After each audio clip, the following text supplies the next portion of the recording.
Bonjour, aujourd'hui nous corrigeons l'exercice numéro 2 d'algèbre de 2022 de l'Université de Paris-Dauphine. Alors cet exercice 2, vous l'avez devant vous, tout du moins le début. Donc nous avons une matrice A en ligne 2, 1, moins 2, 1, 0, 0, 0, 1, 0. Et nous cherchons le polynôme caractéristique de A pour en déduire le spectre de A.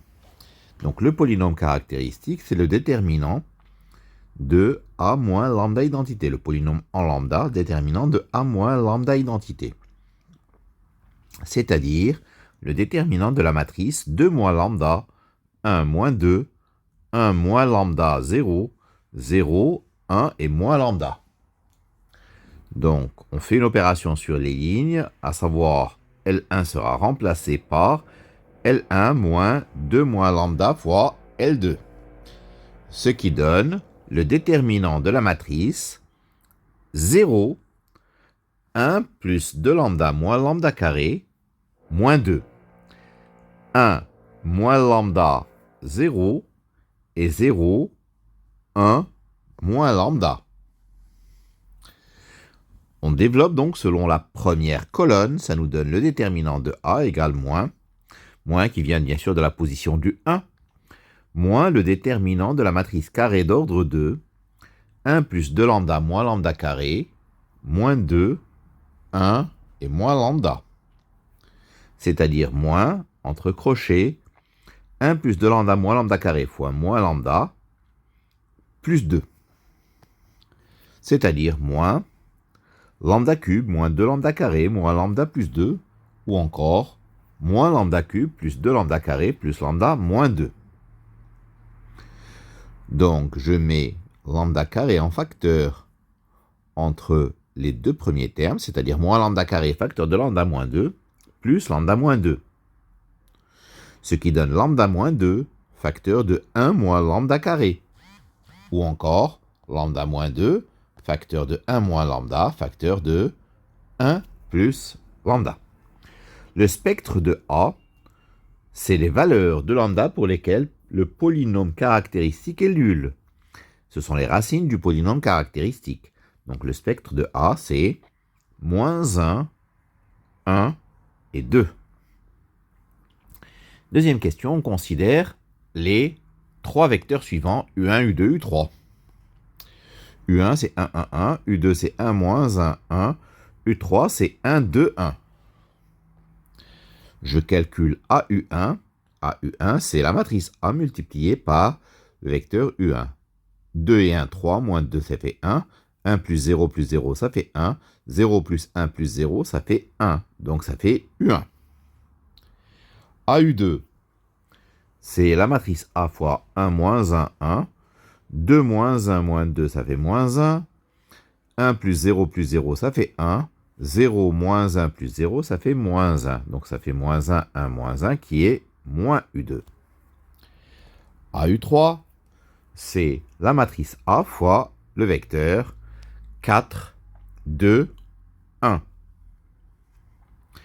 Donc AU3, donc je calcule, ça fait 8 plus 2 moins 2, ça fait 8. 4 plus 0, ça fait 4. 0 plus 2 plus 0, ça fait 2. Ça fait donc 2U3. Donc U1, U2, U3 sont des vecteurs propres de A associés respectivement aux valeurs propres 1, moins 1 et 2. Donc U1, U2, U3 sont trois vecteurs propres associés à des valeurs propres différentes. Ils forment donc une famille libre. Or, une famille libre de trois vecteurs dans un espace de dimension 3 est une base. Donc, U1, U2, U3 est une base. C'est une base de vecteurs propres de A. Et quand nous disposons d'une base de vecteurs propres de A, ça prouve que A est diagonalisable. Alors la question 4. D est la matrice diagonale avec les valeurs propres 1, 0, 0, 0, moins 1, 0, 0, 0, 2. P est la matrice de passage de la base canonique à la base de vecteurs propres. U1, U2, U3. Donc, P représente en colonne ces trois vecteurs, c'est-à-dire 1, 1, 4 en première ligne, 1, moins 1, 2 en deuxième ligne, 1, 1, 1 en troisième ligne. Nous avons donc formule de changement de base, A égale P, D, P-1. Déterminons la matrice P-1 à présent. Nous allons procéder à la résolution d'un système du type P fois X égale Y. X c'est grand X, c'est petit y avec petit z, et Y c'est A, B, C. Donc, ça nous donne X plus Y plus 4Z égale A, X moins Y plus 2Z égale B, X plus Y plus Z égale à C. L2 moins L1 et L3 moins L1 vont remplacer les lignes L2 et L3.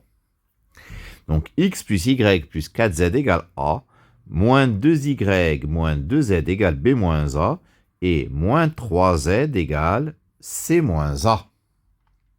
Nous obtenons tout de suite Z égale 1 tiers de A moins 1 tiers de C. Et donc, moins 2Y dans la deuxième ligne vaudra B moins A plus 2Z, c'est-à-dire plus 2 tiers de A moins 2 tiers de C.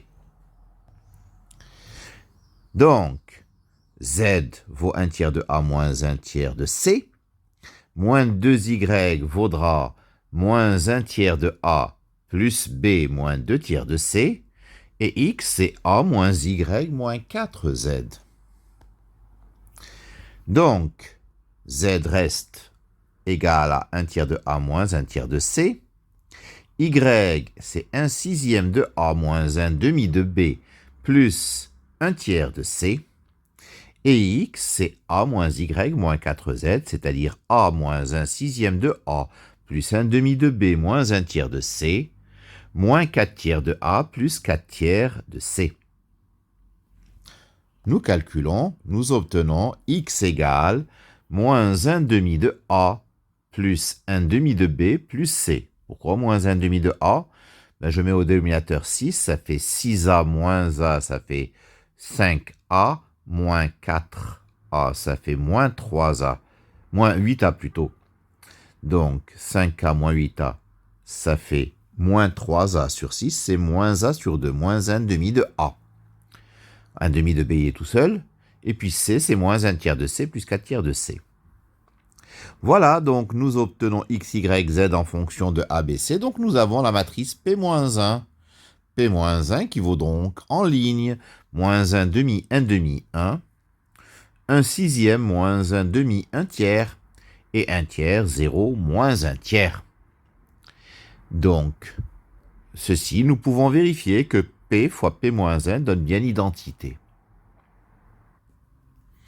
Alors, question 6, exprimer A puissance n pour tout entier naturel n en fonction de P, P-1 et D exposant n. Alors, nous avons A puissance n, c'est P fois D fois P-1, le tout à la puissance n, c'est-à-dire P fois D puissance n fois P-1. C'est-à-dire que A puissance n s'écrit, la matrice P, puis D puissance n, ce sont les puissances n des termes diagonaux, c'est-à-dire 1, moins 1 puissance n et 2 puissance n, puis à droite, P-1. Le produit des deux premières matrices donne 1, moins 1 puissance n et 4 fois 2 puissance n. Deuxième ligne, 1, moins 1 puissance n et 2 fois 2 puissance n.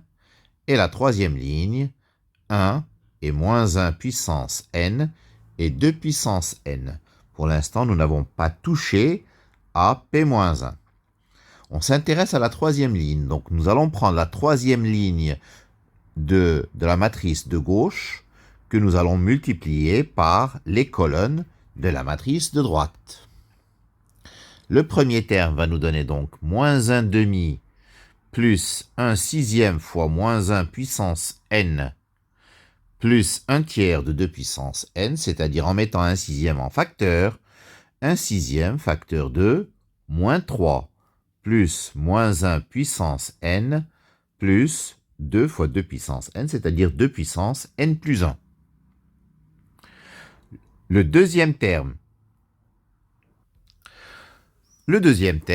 c'est donc 1 fois 1 demi, ça fait 1 demi, moins 1 demi fois moins 1 puissance n, qui donne 1 sixième facteur de 3, moins 3 fois moins 1 puissance n.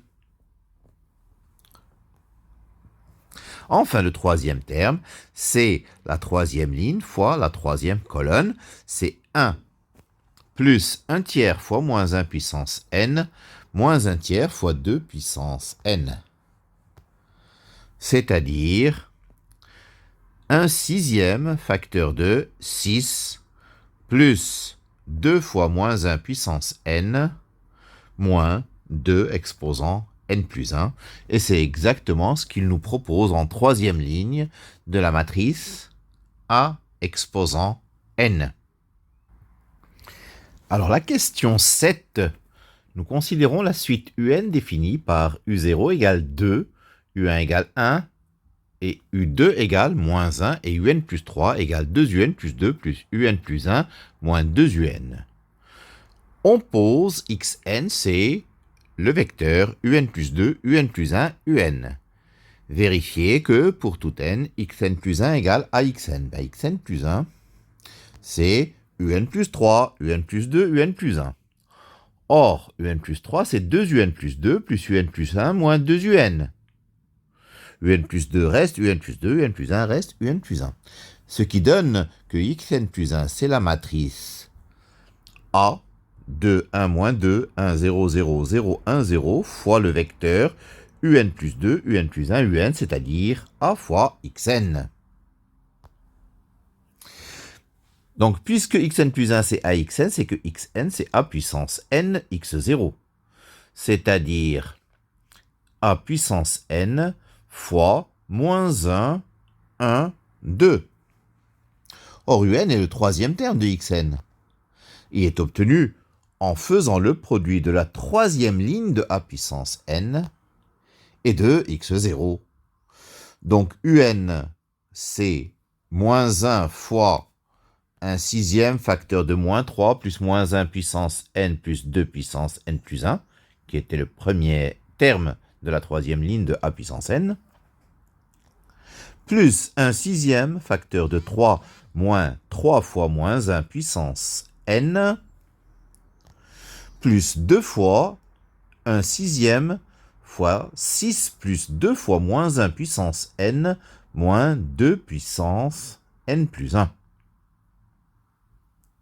Je mets un sixième en facteur, j'obtiens 3 plus 3, 6 plus 12, 18, moins 1 puissance n, moins 3 fois moins 1 puissance n, ça fait moins 4 fois moins 1 puissance n, plus 4 fois moins 1 puissance n, ça s'en va, les moins 1 puissance n s'éliminent, et moins 2 fois 2 puissance n, moins 4 fois 2 puissance n, ça fait moins 6 fois 2 puissance n.